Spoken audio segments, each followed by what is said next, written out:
just wish Captain McGinley never left. He was the best. He was terrible. Just liked him because he let you do anything you wanted. On your marks, get set. Go. What the hell's going on around here? Fire extinguisher roller chair derby? Okay. And go! What's your point? If I'm ever gonna make captain, I need a good mentor. I need my rabbi. Sorry, dude, but this new guy is gonna be another washed-up pencil pusher who's only concerned with following every rule in the patrol guide. Meet Morp Z. Robot captain, engage. Is that what you think? Hey! New captain alert. Let's talk about the show, Okay, Brooklyn yes. Nine-Nine. Okay. They send me out the little screener. You know, I'm zipping through it. You know, some of the shows I'm watching. You know, I'm trying to taking my notes and stuff like that. You know, and I get to Brooklyn Nine-Nine. Didn't take one note. Just laughed all the way through. I think it's going to be a big one.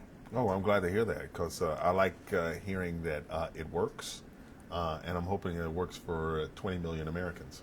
I think anybody that when they see the first episode, they're going to feel like there's great chemistry on the show. It just seems that everybody worked together. Was it like that just when you guys were shooting the pilot? Did you feel it right away? Yeah, it's like that from the very beginning. You know what I mean? We learn more and more about each other, but I think we're really talking about really superb comedians.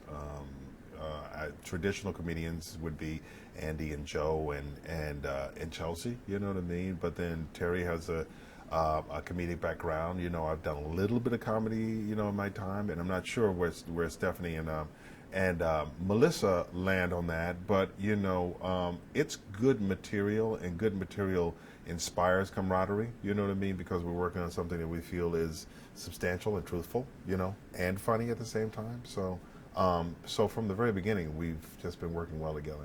I talked to Terry earlier this morning. He's fired up. Like, Terry's always fired up, though. there's a lot of energy coming off of this man. It is, as a matter of fact. He's actually, you know, it's wonderful. I was asking him yesterday about all these training techniques because he has an incredible physique, you know what I mean? He says, well, you don't need to do all that stuff. And so he was laying out for me. I said, how do I get that V? How do I do this? And so, you know, it's almost like evangelical. I mean, he's just totally into improving himself, you know, and finding out what everybody needs for the next level. He's a very giving person, you know what I mean? It's wonderful to be around him. What's Andy like on the set? It's got to be fun to work with him. Andy's very good. He's very sort of, it seems instinctual, but he's been working on making things funny for quite a long time. I think he's well prepared, very open and free in the course of his work, and he knows what's funny and what's not funny. And so, and he's applying a kind of rigorous logic to the comedy that's necessary in order to find out what's truthful and what's funny. And we really need him because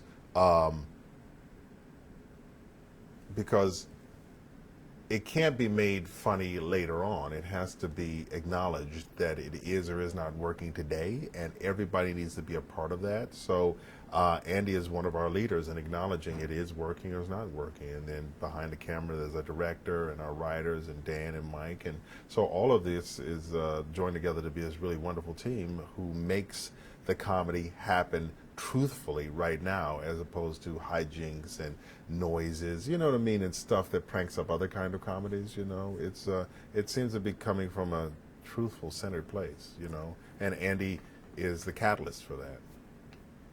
In the first episode, when we kind of find something out about your character, kind of about midway through, that's a moment that could have been, like you say, just could have been a hijink or like a gag kind of moment, yeah, you know. A gag, yeah. But it kind of stays in character, and it's funny, and I don't know, it could have gone a different way, but I like the way they did it on the show. I like the way it plays in the show. Does that make sense? Yeah, it makes a lot of sense. That's what's always been important to me. I mean, my 16-year-old said, I'm not really on board with you playing the gay police captain. And I said, well, I'm the police captain who happens to be gay.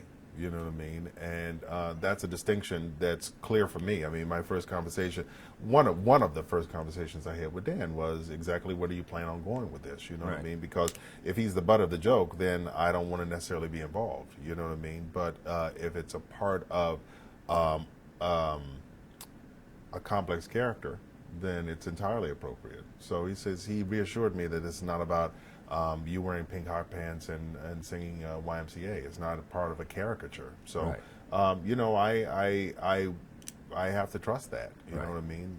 Because it's one of my main concerns, and he acknowledged it, and so we deal with it, you know, in a sort of adult, honest, character-driven way, and I have to respect that. And so I don't know what the future is for Holt's character, nor do I know what the development will be like, but I do know that it's not going to be silly, you know, or foolish, or embarrassing to me as an actor, or cringeworthy to my audience, because it's some sort of cartoon. So I'm confident that we're going to do it right. Yeah, it was handled really, really well. Yeah. It just wasn't like the cheap laugh or the, you know. Yeah, that's precisely what my son is concerned about. Right. He said, well, now, Daddy, you're the butt of the joke. He says, no, these guys, this story is a good one. So It's a great cast. It really is. I mean, it is watchable, and the characters are likable from the first scene. Oh, good. You know, and that's Yeah. kind of how I know I'm going to like something. I mean, when because I don't have that patience. I have the attention span of a gnat.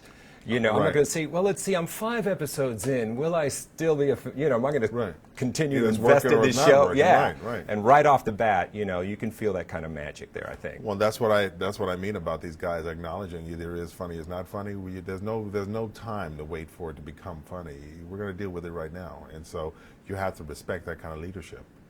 Yeah, Terry said, you know, the thing you surprised him about working with Andy, and, you know, everybody, it's like, you know, you're doing the work.